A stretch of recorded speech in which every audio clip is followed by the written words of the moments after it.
Hey, this is Spencer with Pickslay's Woodworking, and I'm working on a Maple Burl Bowl Blank. It has some curly figure. You can see right here. This is just the bottom of the bowl I'm working on for now. I sanded this all the way up to 5,000 grit. After I sanded it down to 320 grit, I took a wet paper towel and put it on there to rise the grain, and then after that I took another paper towel with some isopropyl alcohol to help kind of speed up the drying process on the bottom side of this.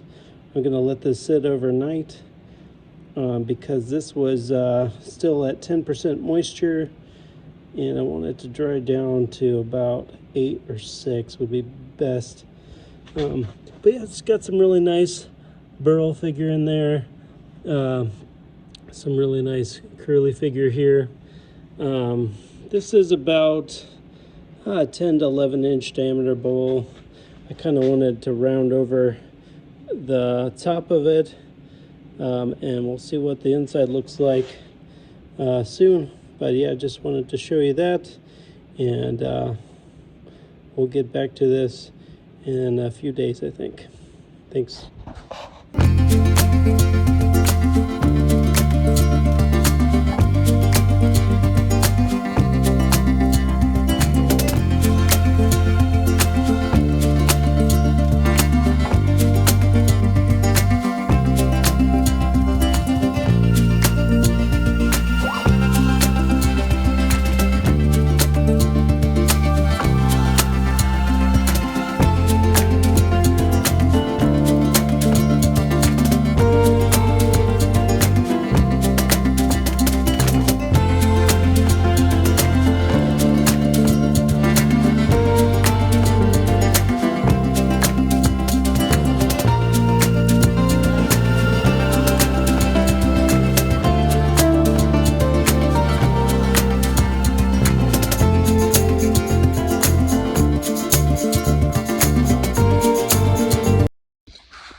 So here we go. I finished sanding it and carved out the inside. Hopefully you could see what was going on inside that time lapse, but I haven't finished it yet. There is a finish on the outside with beeswax. So I'm about to hit this up with some beeswax here in just a minute.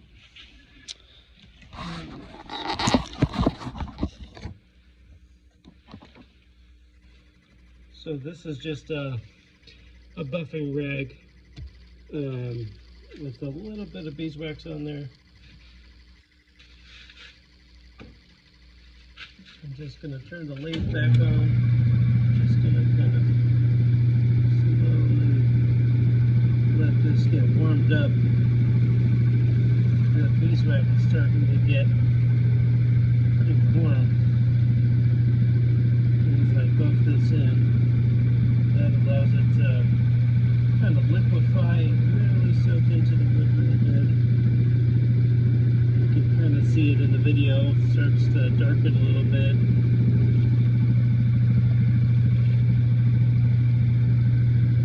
Alright, let's see what it looks like. Alright.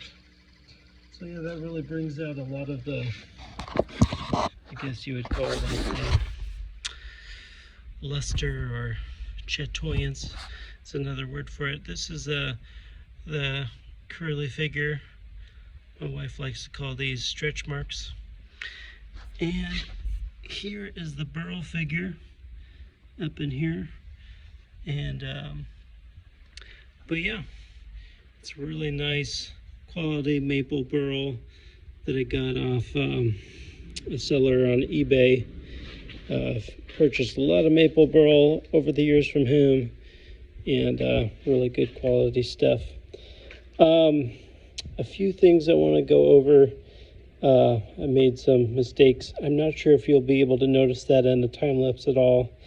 When I had used a mounting plate, I had used some wood screws, but they were a little bit on the small side. One of the heads broke off of one of them, and there was a screw still inside the center of the inside of this bowl, and I had forgotten about it, and I hit it pretty hard with my rounded chisel, and but I was able to drill holes around it and pull the screw out little by little, and I got it done, and it didn't really harm the bowl at all. Let's see what else, but yeah, definitely not a fan of using the mounting plate with screws. This is what I'm talking about here. This is my other lathe, which is currently not usable. Here's the mounting plate. So those are the holes, and the screws are really small that I used, and I wish I had used some beefier screws because the head snapped right off. Next I'm going to cover is just the disc sand I use. So this is a great company that sells a nice sanding discs, 2sand.com. I'll put in the link in the description below. I prefer to start with 80 grit, travel up through 120, 220, 320, then 400 grit, 600 grit, and then this is a different company that sells them, 800 grit. This is 1,000 grit, and then 2,000, and then 3,000, and finally 5,000 grit. Honestly, before I would just sand to 600 grit, but this time I wanted to try sanding it a little bit more, and I don't think the video captures the difference as much, but in person it's a lot smoother. The clarity of the figure is a lot better in my opinion. But if I were to go back, I probably would have just sanded it to 600 grit and called it good, just to save some time.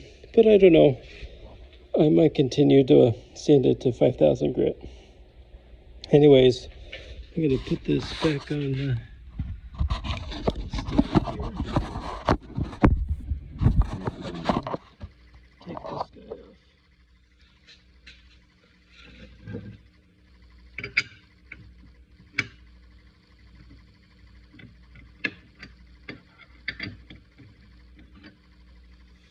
Very lightweight, and overall really nice bowl.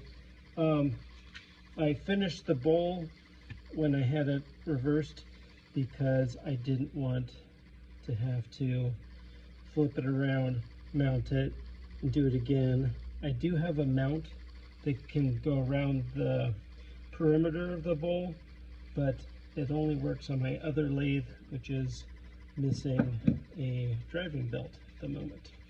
So there you go.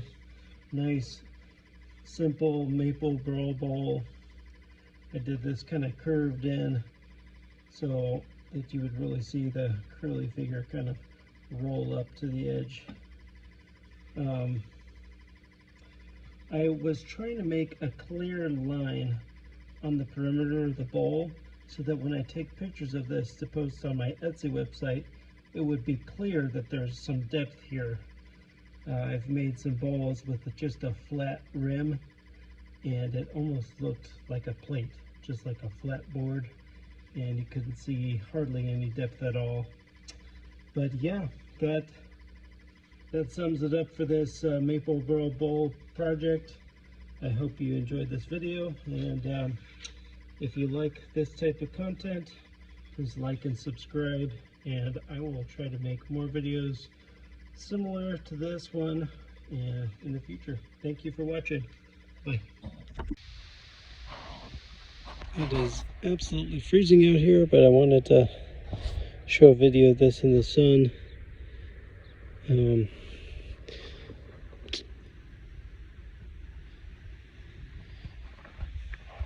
It's a little bit better outside in the natural light than in my shop. It's a little bit dark in there because it's so bright outside. But there you go.